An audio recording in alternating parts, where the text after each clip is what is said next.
आज हम बात कर रहे हैं प्रोग्रामिंग में जंप स्टेटमेंट्स की, और इसके लिए हम जावेद हसन सोफी जो आईटी एक्सपर्ट है उनके आर्टिकल को देख रहे हैं।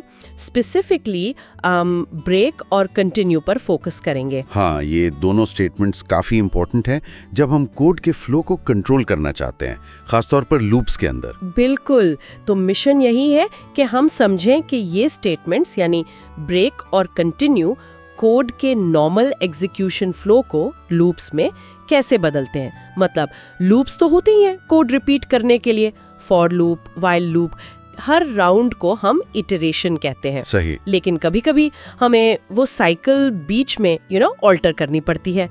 तो देखते हैं ये ब्रेक और कंटिन्यू असल में करते क्या है। देखिए, नॉर्मल तरीका तो यही है कि लूप चलता रहता है जब तक उसकी कंडीशन ट्रू है, और हर इटरेशन में लूप के अंदर का सारा कोड एग्जीक्यूट होता है। हाँ, सीक्वेंस में। एग्जैक्टली। हाँ। लेकिन प्रोग्रामिंग में फ्लेक्सिबिलिटी चाहिए होती है, कभी-कभी हमें बीच में ही कुछ करना पड़ता है। तो फिर ब्रेक से शुरू करते हैं। आर्टिकल कहता है ये लूप को इमीडिएटली एग्जिट करवा देता है। इसका क्या मतलब हुआ प्रैक्टिस में? इसका मतलब है कि जैसे ही प्रोग्राम ब्रेक कीवर्ड तक पहुंचता है ना, फौरन उसी वक्त वो उस लूप से बाहर निकल जाता है जिसके अंदर वो ब्रेक है। अच्छा, भले ही लूप की कंडीशन अभी भी ट्रू हो। हाँ बिल्कुल, इस बात से कोई फर्क नहीं पड़ता कि लूप की कंडीशन अभी भी ट्रू थी या उसने और लेट्स से 50 इटरेशंस चलनी थी, वो वहीं पे खत्म। कंट्रोल सीधा लूप के बाद जो कोड लिखा है वहां जंप कर जाता है। ओके, तो ये एक किस्म का इमरजेंसी स्टॉप बटन है लूप के लिए। हाँ, कह सकते हैं, इमीडिएट एग्जिट। सोर्स में इसकी एक पाइथन एग्जाम्पल भी थी, जरा उसको देखते हैं। ये थी for i in range 10 if I equals 5 break print i. तो ये रेंज 10 तो नॉर्मली 0 से 9 तक नंबर्स देगा, लेकिन यहाँ इफ आई इक्वल्स 5 के अंदर ब्रेक लगा हुआ है। तो जब आई की वैल्यू 5 होगी, क्या होगा फिर?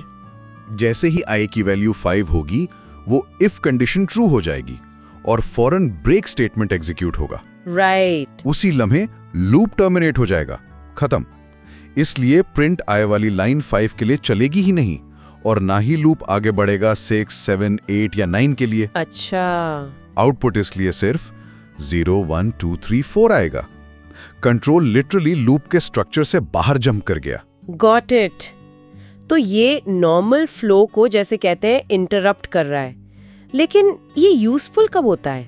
क्यों हमें लूप को ऐसे अब्रप्टली रोकना पड़ेगा? इसके काफी प्रैक्टिकल यूजेस हैं असल में।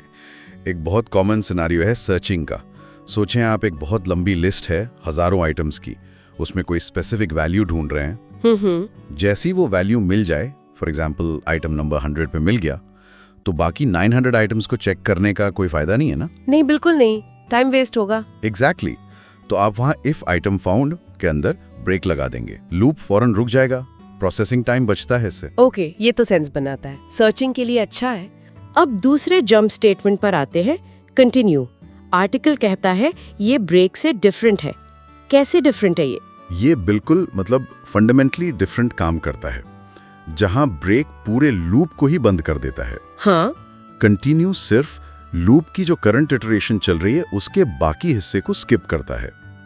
जैसे ही प्रोग्राम कंटिन्यू तक पहुंचता है, कंट्रोल फौरन लूप के स्टार्ट पर वापस चला जाता है अगली इटरेशन शुरू करने के लिए, अगर ऑफ कोर्स लूप की कंडीशन अभी भी अलाउ करती है। तो लूप रुकता नहीं है? नहीं, लूप टर्मिनेट नहीं होता, सिर्फ वो करंट राउंड जो चल रहा था वो अधूरा रह जाता है, उसके नीचे का कोड उस इटरेशन में नहीं चलता। समझ गए, यानी इसका मतलब हुआ इस बार को छोड़ दो, अगले पे जाओ। प्रिसाइसली। इसकी भी एग्जाम्पल थी सोर्स में, for i in range 5 if I equals to 2 continue print i. यहाँ लूप 0 से 4 तक चलेगा।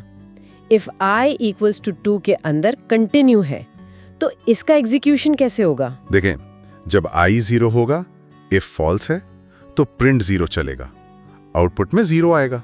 ठीक। जब आई 1 होगा, इफ फिर फॉल्स है, प्रिंट 1 चलेगा, आउटपुट में 1 आएगा। ओके। अब जब आई 2 होगा तो if I equals to 2 condition true हो जाएगी। हाँ। अब कंटिन्यू एग्जीक्यूट होगा। इसका मतलब है कि इस इटरेशन में कंटिन्यू के बाद जो कोड है यानी प्रिंट आई, वो स्किप हो जाएगा, वो नहीं चलेगा। अच्छा, तो 2 प्रिंट नहीं होगा। नहीं होगा और कंट्रोल फौरन लूप के टॉप पर वापस जाएगा और अगली आइटरेशन शुरू करेगा i = 3 के साथ। राइट, अगली आइट्रेशन पे चला गया। फिर i = 3 के लिए इफ फॉल्स है प्रिंट 3 चलेगा, आउटपुट में 3 आएगा। i = 4 के लिए इफ फिर फॉल्स है प्रिंट 4 चलेगा, आउटपुट में 4 आएगा। उसके बाद रेंज 5 खत्म हो जाएगा और लूप नेचुरली एंड होगा।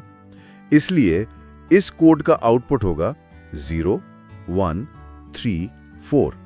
नंबर 2 मिसिंग है क्योंकि उस आइट्रेशन में कंटिन्यू ने प्रिंट फंक्शन तक कंट्रोल को पहुंचने ही नहीं दिया। ये अब क्लियर हुआ।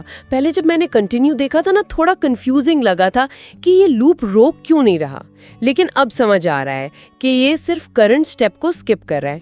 इसका प्रैक्टिकल यूज क्या हो सकता है?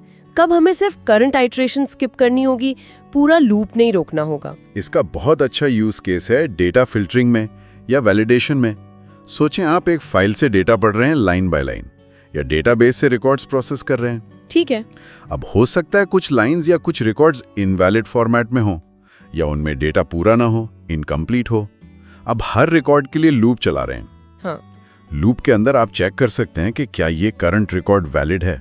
अगर नहीं है तो आप उस रिकॉर्ड की जो बाकी प्रोसेसिंग है, जो शायद काफी कॉम्प्लेक्स हो सकती है, उसको स्किप करना चाहेंगे और सीधा अगले रिकॉर्ड पर जाना चाहेंगे। सही, सेंस बनता है। इनवैलिड डेटा को प्रोसेस करने का फायदा नहीं। बिल्कुल। तो यहाँ कंटिन्यू परफेक्ट है। आप बस लिखेंगे if not valid record continue. इससे उस इनवैलिड रिकॉर्ड का जो बाकी प्रोसेसिंग कोड है लूप में, वो चलेगा ही नहीं और लूप फौरन अगले रिकॉर्ड पे चला जाएगा। पूरा प्रोसेस रुकेगा भी नहीं और कोड भी शायद क्लीन रहता होगा। हाँ, ये भी फायदा है। चलें, हमारे साथ रहने का बहुत शुक्रिया। शुक्रिया। अस्सलाम वालेकुम। वालेकुम अस्सलाम।